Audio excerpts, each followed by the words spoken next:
Alright, back in April 2022, when I was engaged in some wranglings regarding telemedicine on my own as a misdiagnosed patient, I had a broken skull injury that was x-rayed, CT scanned, and MRI scanned many times.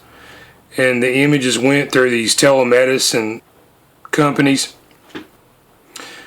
And I was repeatedly told that I had no injuries. Got the images, and subsequently I found out I had this broken skull damage. And the injury shows up in most of these scans and pictures. So it says here, new law provides for regulation of telemedicine, abolishment of special purpose license. On April 12, 2022, Alabama Governor Kay Ivey signed this act providing for the regulation of the practice of telemedicine in Alabama.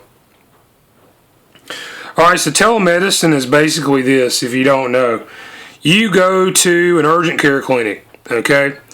They do an x-ray there, okay?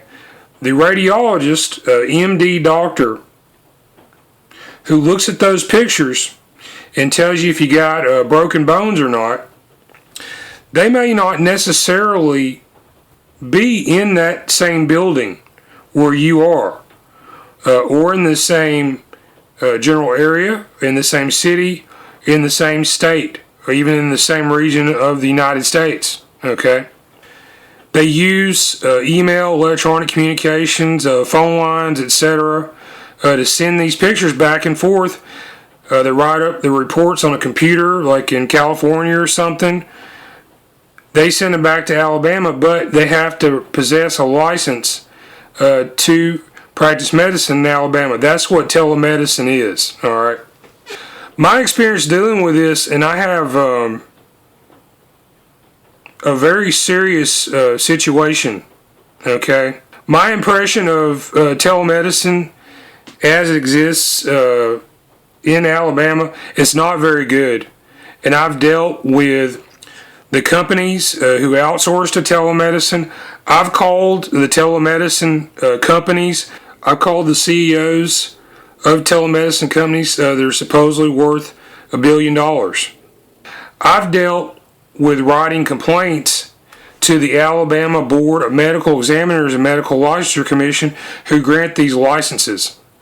Okay, my overall impression, situation that needs even more serious regulation than what we have enacted by Governor Kay Ivey, April 12, 2022.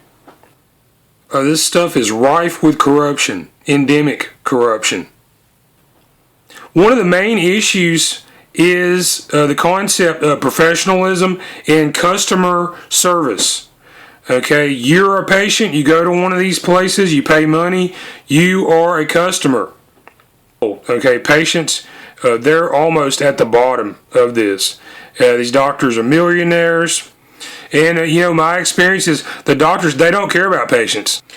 You can see everything that happened to me regarding my own case. You can hear these people that's discussed in these laws speak for themselves. You can hear my phone calls that I recorded as well as my documentation on my YouTube channel, My Medical Nightmare. Y'all describe briefly what I encountered when dealing with these telemedicine outfits. You're the patient. You go to one of these clinics, doctor's office, medical practice, a hospital, etc. Okay? You go to these places, urgent care, doc in the box, etc. In these places, today in 2022, Birmingham, Alabama, the staff in these offices, they are operating under pseudonyms, false names, single names, all right? So I had problems. I went back into these places, and these people told me on the phone, I recorded it, they will not tell me their first and last name. They go by a nickname, like Astro or something.